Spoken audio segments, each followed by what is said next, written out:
अनाथ बेटा। रूपा और शेखर सरिता विहार में रहते हैं। वो अपनी जिंदगी में बेहद खुश होते हैं। दोनों का शौर्य नाम का एक बेटा भी होता है, जिस पर दोनों ही अपनी जान छिड़कते हैं। शेखर, अब तो आप शौर्य को अपनी गोद से नीचे उतार दीजिए, उसके सोने का टाइम हो रहा है। नहीं रूपा, इसे मेरे पास ही रहने दो प्लीज। मैं थोड़ी देर में इसे बिस्तर में सुला दूंगा। लेकिन कल सुबह आपकी ऑफिस में मीटिंग भी तो है ना, और इसके लिए आपको कल जल्दी भी तो निकलना होगा। जाइए, आप भी जाकर सो जाइए। क्या यार, अभी तो मेरी गोद में आया था मेरा बेटा और तुम उसे लेकर जा रही हो। बाद में कर लेना अपने बेटे से प्यार, अभी जाकर सो जाइए। रूपा शेखर से शौर्य को ले रही होती है कि तभी शौर्य रोने लगता है। शौर्य को रोता देखकर रूपा उसे फिर से शेखर को थमा देती है। आपका बेटा ना एक नंबर का नौटंकी है, बिल्कुल आप पर गया है वो। साफ बोलो ना, तुम्हें जलन होती है हम दोनों बाप बेटे का प्यार देखकर। पहले बड़ा तो होने दो तुम शौर्य को, फिर देखना वो सबसे ज्यादा मुझे ही प्यार करेगा। देखते हैं। ऐसे ही दिन बीतते चले जाते हैं और एक दिन कैंसर की बीमारी के चलते रूपा की मौत हो जाती है। अब शौर्य 3 साल का हो चुका होता है, जिसके कारण उसकी दादी शेखर पर दूसरी शादी का दबाव बनाने लगती है। शेखर, शौर्य अभी बहुत छोटा है और उसे इस समय एक माँ के प्यार की बहुत जरूरत है।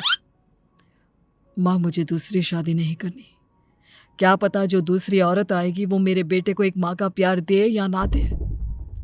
तो रूपा की छोटी बहन वैशाली से ही शादी क्यों नहीं कर लेता? वो तो शौर्य को एक माँ का प्यार पूरा दे सकती है ना। मैंने कहा ना माँ, मुझे दूसरी शादी नहीं करनी, और अपनी ही पत्नी के बहन से तो हरगिज नहीं।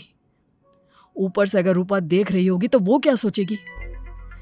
अपने लिए ना सही, लेकिन तुझे शौर्य के लिए तो शादी करनी ही पड़ेगी ना बेटा। शेखर कुछ कहता उससे पहले ही अंजुमन उसे रूपा की कसम दे देती है, जिसके आगे मजबूर होकर शेखर शादी के लिए हामी भर देता है। देखो वैशाली, मैंने तुमसे शादी सिर्फ अपने बच्चे के लिए की है।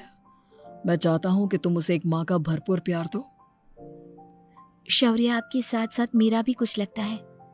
अगर आप मुझसे शादी नहीं भी करते तब भी मेरा प्यार शौर्य के लिए कभी कम या ज्यादा नहीं होता। शादी के कुछ दिनों बाद ही शेखर की माँ की भी मौत हो जाती है। वैशाली शौर्य को एक माँ से भी बढ़कर प्यार देती है। शौर्य को लेकर वैशाली का यूं निस्वार्थ प्यार देखकर शेखर को भी उससे प्यार हो जाता है और कुछ सालों बाद शेखर और वैशाली का भी लड़का हो जाता है। लेकिन इसके बाद वैशाली का शौर्य को लेकर बर्ताव बदलने लगता है। वैशाली, मैं देख रहा हूं तुम आजकल शौर्य का जरा भी ध्यान नहीं रख रही हो। मुझे पता नहीं था कि आदित्य के होने के बाद तुम इतना बदल जाओगी।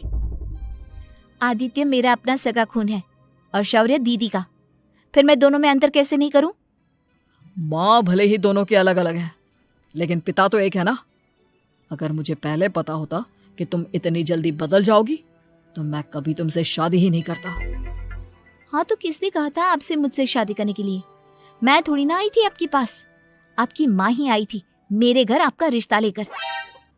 वैशाली, मुझे तुमसे ऐसी उम्मीद नहीं थी। गुस्से में शेखर अपना पैर पटकता हुआ शौर्य को वहां से लेकर चला जाता है। पापा, मम्मा मुझसे प्यार क्यों नहीं करती?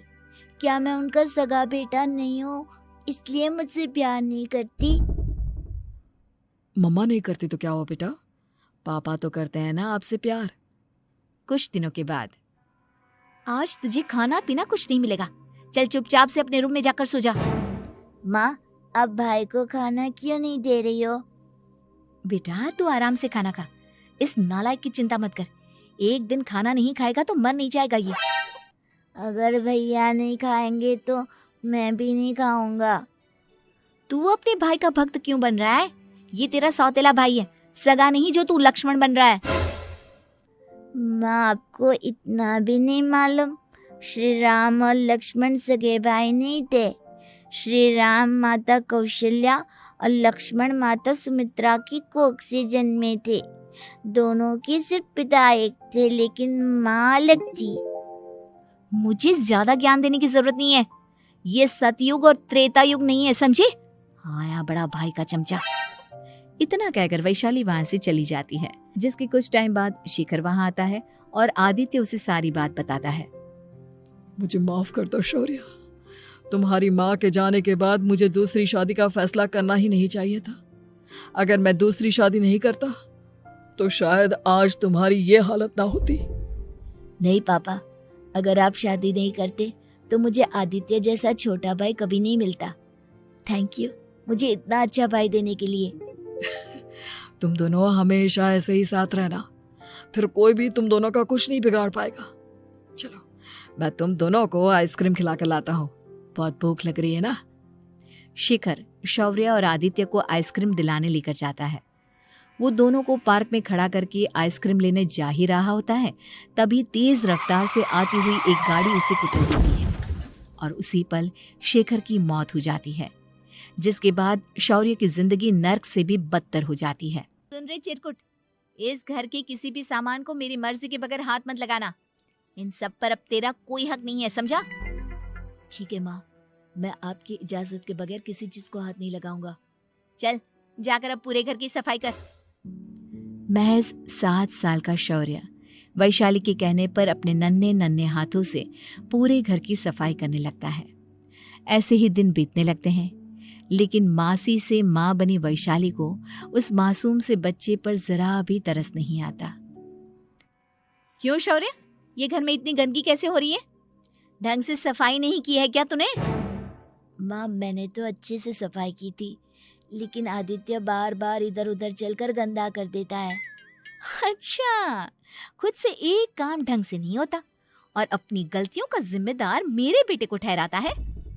इतना कहकर वैशाली बांस का डंडा उठाकर शौर्य को जोर जोर से मारने लगती है।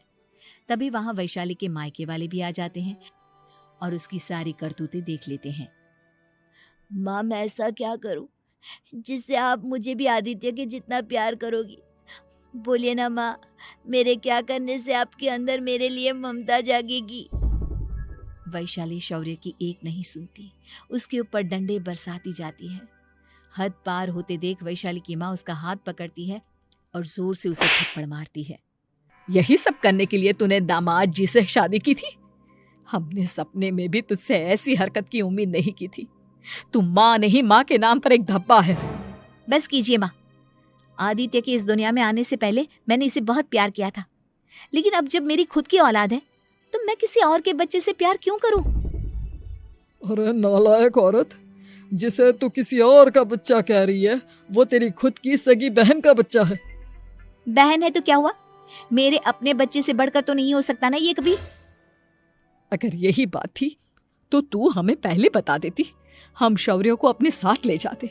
उसे इस तरह प्रताड़ित करने की क्या जरूरत थी?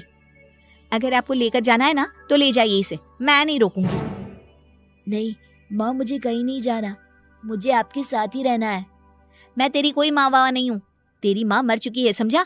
अब निकल जा मेरे घर से। माँ अब बहुत गंदी हो, मुझे भी नहीं रहना आपके साथ, मैं भी भाई के साथ ही जाऊंगा। अरे तू क्यों जाएगा, तू तो मेरा सगा बेटा है, जाने दे इसे। हम यहाँ ऐश से रहेंगे, तुम्हारे पापा बहुत सारी जमीन जायदाद छोड़ गए हैं तुम्हारे लिए। नहीं माँ, मुझे भाई के साथ जाना है। आप अच्छी नहीं हो, आप बहुत बुरी हो, आप भाई को बहुत परेशान करती हो। देख वैशाली, तुझसे ज्यादा समझ तो इस मासूम बच्चे में है। ये तेरे बुरे कर्मों का ही नतीजा है जो आज तेरी सगी औलाद खुद से तुझे ठुकरा रही है। आदित्य, तुझे इस शौर्य ने भड़काया है ना मेरे खिलाफ?